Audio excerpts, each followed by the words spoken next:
So this is a Panasonic microwave that's been giving me trouble. It would shut, you press the button and it wouldn't open. All the videos on YouTube will tell you to make sure that this is pushed back and it's not been out of line.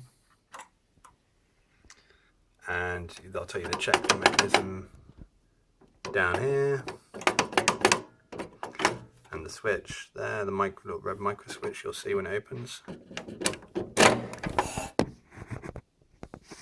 There it is.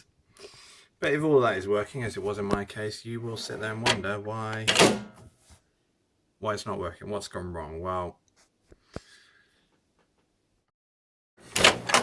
if I take this control panel off,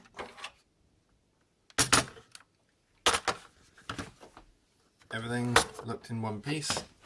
Nothing looked like it was broken, but eventually I spotted on the right hand side you see a clip that stops it coming back out. On the left hand side it snapped off, and when I finally unclipped the actual button, so this button came out, inside I found the clip. And the clip was just laying inside on the bottom, stopping the button travelling all the way in, which in turn was stopping it making the final push to open the door. So that's all it took, taking that out.